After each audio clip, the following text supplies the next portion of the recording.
This is Cindy Burnett, and you are listening to the new Thoughts from a Page podcast. I love all things bookish. I run a Bookstagram account called Thoughts from a Page. I write 2 book columns called Buzz Reads and Page Turners for a local Houston publication called The Buzz Magazines, and I co-operate a literary salon here in Houston called Conversations from a Page. We are currently on Zoom, so check us out at cfapage.net. Thanks so much for listening. I hope you enjoy the show.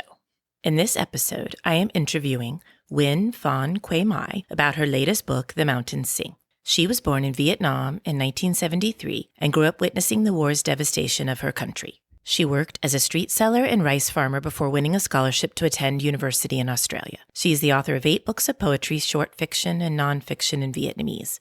Her writing has been translated and published in more than 10 countries, has received many honors. She has an MA in creative writing and is currently a PhD candidate at Lancaster University. She divides her time between Indonesia and Vietnam. Welcome, Quế Mai. Thank you so much for joining me on my new podcast. I'm so pleased you're here. You know how much I absolutely loved your book, The Mountains Sing, and I can't wait to talk about it with you. Thank you so much, Cindy, for having me on the show. And I am so grateful for your incredible support from the very beginning of my journey. You know, before the book was launched, you read an advanced reader's copy, and you've been just an amazing champion. Thank you so much. Absolutely. Why don't you tell me a little bit about The Mountains Sing? So The Mountains Sing is a journey into the 20th century history of Vietnam via the lives of 4 generations of a Vietnamese family. This is told in the voices of 2 women, Grandma Diệu Lan and her granddaughter Hương. So via the novel, I hope the reader will experience Vietnam in its colors and complexity, you know, hear the language, taste the food, experience Vietnam, you know, like learn about historical events. I just wanted to present an authentic Vietnam to the international readers through this book.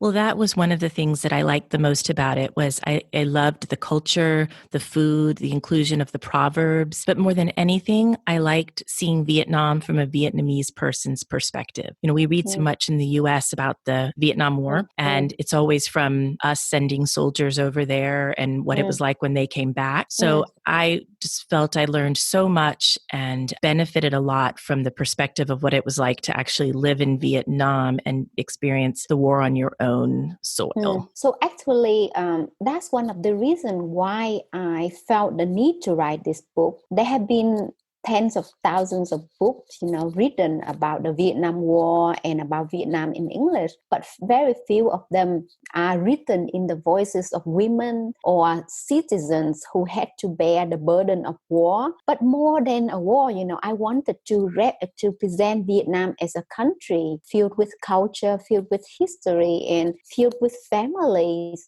who love each other like any other family in the world. And I remember, you know, a conversation I had with a Vietnam veteran who told me that on his plane coming to Vietnam as a soldier, he was very fearful of killing the Vietnamese. He was told by an American who sat next to him, who had been, you know, fighting in the Korean War. This American told this soldier, this young soldier, don't worry about killing the Vietnamese. They are different than us, you know. They have been at war for thousands of years. They don't love their family like we love ours. There's a tendency to dehumanize the enemy. And even though my book is set against the backdrop of the Vietnam War, it presents the stories of different sides of the war, and my attempt to humanize these soldiers, to show compassion towards them, regardless of which side they fought for. And I think I wanted also to highlight the horror of war, to call for peace, because as a human race, we fight too much. And I think in today's world, I think even in the middle of this pandemic, we see with so many issues, we still have to struggle, and we have, as a community, have to come together to resolve so many different issues that we face today. And we should promote peace rather than war. Well, that was one of the recurring themes in your book was peace. And one of my favorite quotes was when she says, somehow I was sure that if people were willing to read each other and see the light of other cultures, there would be no war on earth. And I just absolutely loved that passage. Our differences are actually what make us better, and we can learn so much from others and only be broadened and become better people when we can understand a wider range of people and cultures, all of that. And clearly that is a very relevant issue today. There's a strong tendency to use weapons. And I think if there were better effort to be engaged in dialogue, in meaningful conversations, that would be wonderful. And I think my book highlights really the trauma of war. Wars do not just kill people. They destroy cultures. They destroy nature, destroy families. They break away the fabrics of society. So, and the trauma is inherited from one generation to the next. So this is the huge cost of war that we all have to wear, not just, the financial burden on citizens as well. As a child, I love to read, and I really appreciate the beauty of literature. And I think the more we read, the more we appreciate other culture and other human beings, and see the similarities that we have. So I really hope we read each other more. And at the moment, for example, thanks to the Black Lives Matter movement, a lot of books on anti-racism have come back to be on the best-selling list, and this is really an amazing thing to see. I thought that was great last week when the New York Times nonfiction list was published and it was all anti-racism books. I thought we've made some progress. Hopefully the progress will stay and move us forward. It would be wonderful. And I'm really encouraged to see, the wonderful conversations. And I hope, we will continue to have these type of conversations so that we erase racism at different levels, individual levels, family level, society level, national level. And, there's racism against different types of community, not just Black people, but against Asian or against those we don't know about and we consider the other. And I really think by reading, more literature, we will be more open-minded. And sympathetic, and maybe understand a little bit better where people are coming from. That was one of the things that was fascinating to me about your book with Vietnam, was how much the Vietnamese people had already been through when the war started there. And I think, to try to understand different groups' histories and people's history helps a lot. Books about Vietnam just focus on the Vietnam War. And this book is about the root causes of the war that go way back from the beginning of the 20th century. And there were so many historical events that happened before that resulted in the war, and the conflicts of people who chose to stand on different sides, and the events that divided families. In this book, Vietnam is represented as the Chun family, who was lashed into two because of the war. And some people had to fight for North Vietnam, some people had to fight for South Vietnam. And when the war ended, that kind of battle continued within their family because they had to come together. And how would they accept the idea that the others had fight against their own siblings? And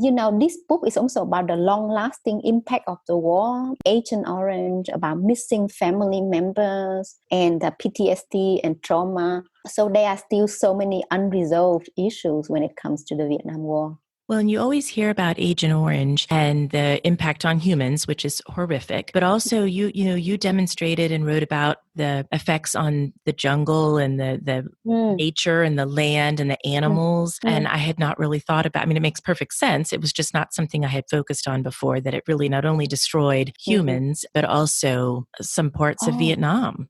Wow, like when I was growing up, I grew up in the rural area in the south of Vietnam, in a small town called the Mekong, Bạc Liêu in the Mekong Delta. And we would catch fish from ponds, and many of them were disfigured. They were completely disfigured, and people were telling each other not to eat these fish because, our water was contaminated. But my family was very poor, so for fish we could not sell, we decided to eat them. So I felt like I was eating the war. For a time, I was afraid that I was also experienced this kind of horrific leftover of the war. In the museum, there's a war remnants museum in Ho Chi Minh City, and if you go in there, they're just evidence of how the country was destroyed by Agent Orange. And I myself volunteered in orphanages where children are just severely disabled. It is so clear that so many people are still living from disability or cancer, even,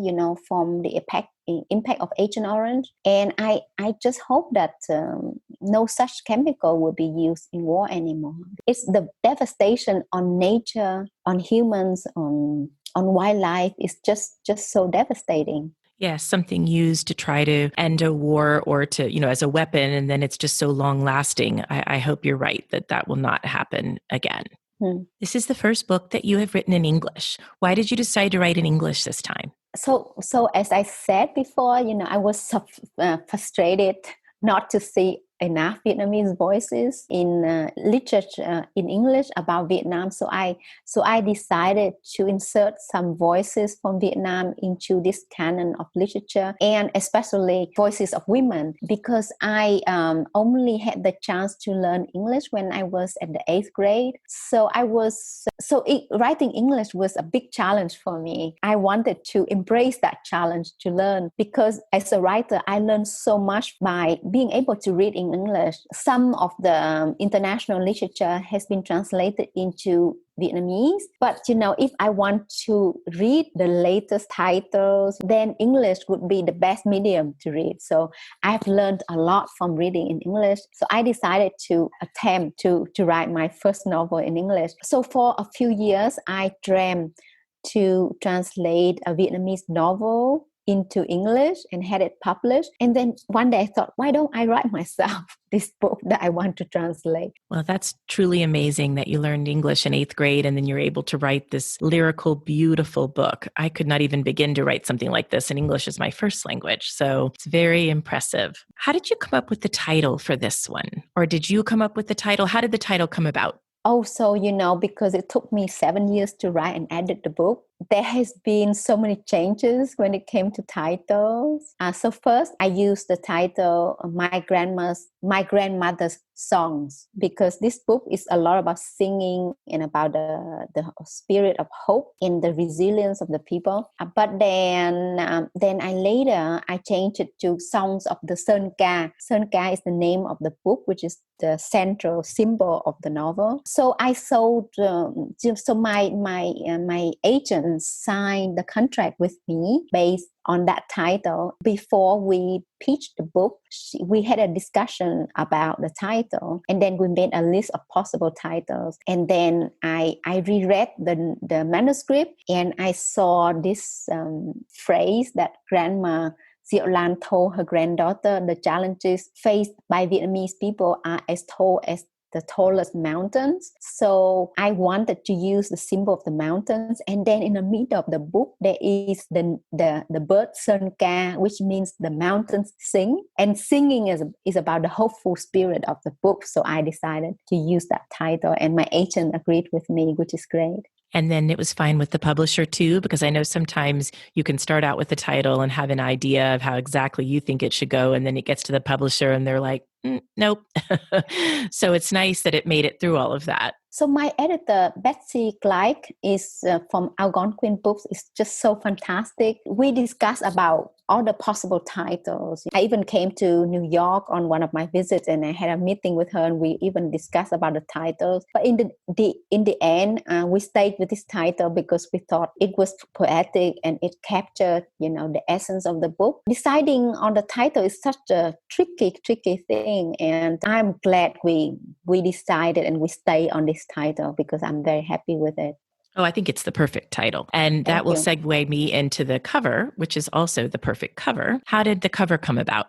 As I said, I'm really lucky to be with Algonquin Books. They invested a lot of effort and resources into every stage of the book. The development of the title has just been an amazing experience. They hire a company to work with the arts department for the cover, and they showed me different drafts, so I had a say in what I like and what I didn't like. At first, we had a girl on the cover. We could not find a Vietnamese girl that would look right for my character Hương. She would look too sad, or I don't know, it was hard. So in the end, we decided not to use a girl at all, but to use, also the picture of the mountain, which I love because my book is very much about nature and the human impact on nature. So you have the image of the burnt branches that represents the devastation of war. And then there are the golden leaves, which represent the kindness and the compassion which shines through the darkest of time. I love this cover because it's colorful and it's very poetic. And this July and August, my book will be published in Australia and the UK. And my UK publisher, One World's publications, is also amazing, and they worked for months with me on the cover. You're lucky that you had a say in the cover, because I know that is one of the things I hear from authors fairly frequently, is that they don't always have a say. Something will come back and they'll be like, I don't like that. And then the next thing they know, that's their cover. It's very different, and I hope you like it. I'm sure I will.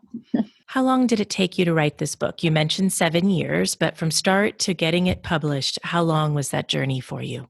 I think I was preparing for this book for all of my life, because all of my life's experiences went into this book, and writing it, I reflected on the stories that I heard from growing up in North Vietnam as well as South Vietnam. So it took me 7 years altogether. I started to work on it in 2012, and I wrote this novel as part of my master in creative writing at Lancaster University in the UK. It was a long and difficult process because when I started, I did not know how the book would end. I started writing it one day with the bombing scene in Hanoi in 1972.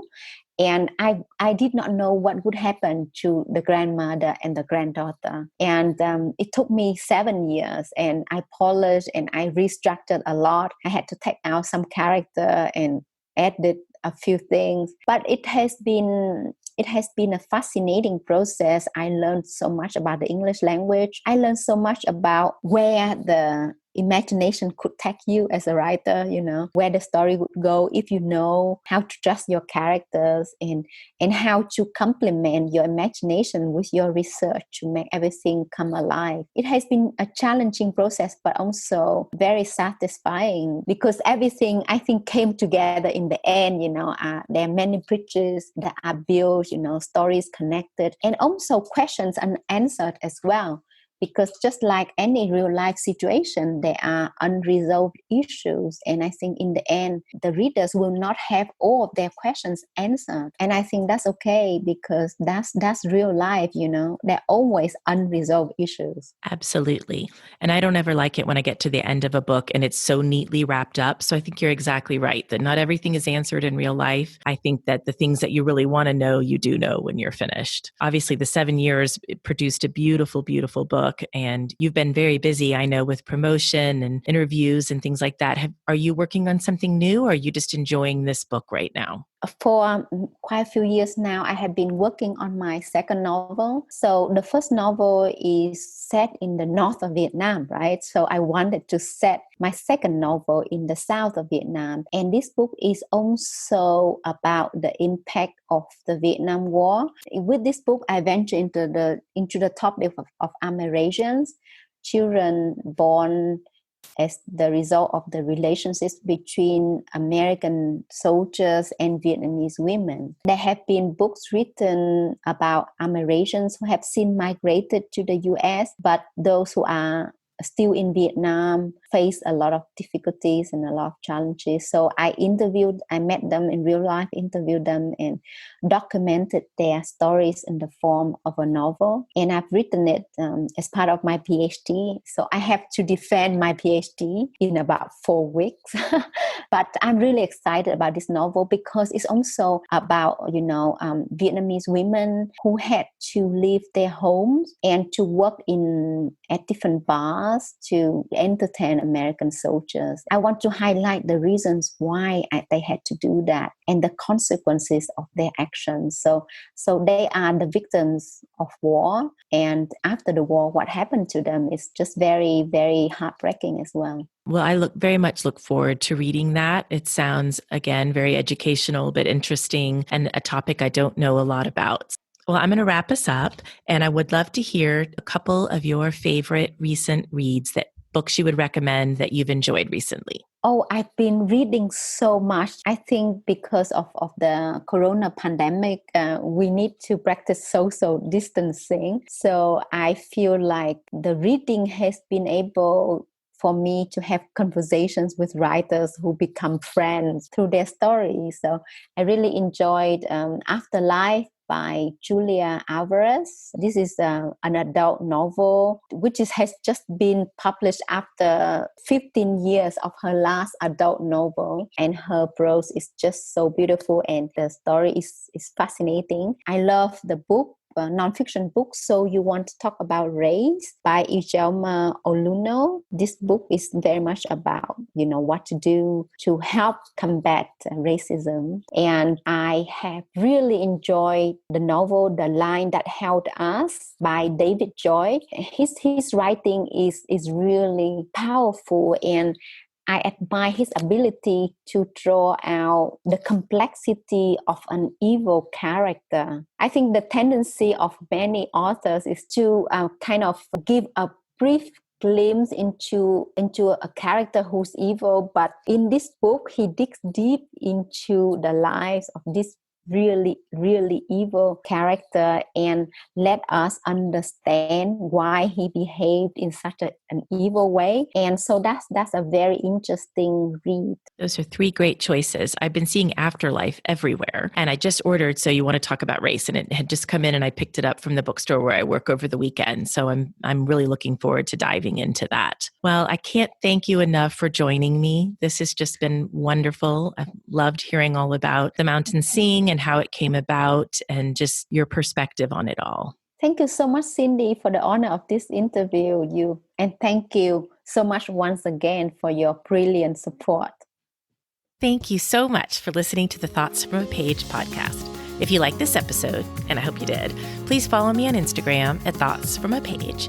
Leave a review wherever you listen to your podcast, and tell all your friends about the Thoughts from a Page podcast. I would really appreciate it. Quế Mai's book may be purchased at Murder by the Book, where I work part-time, and the link is in the show notes. Again, thank you so much for listening, and I hope to see you next time.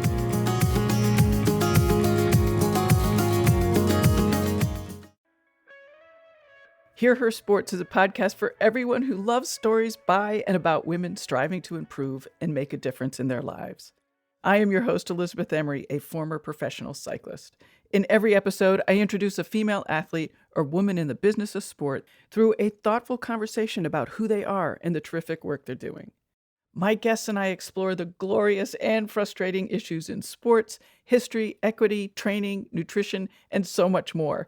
Join us for inspiration, for community, and for love of being a strong, athletic woman.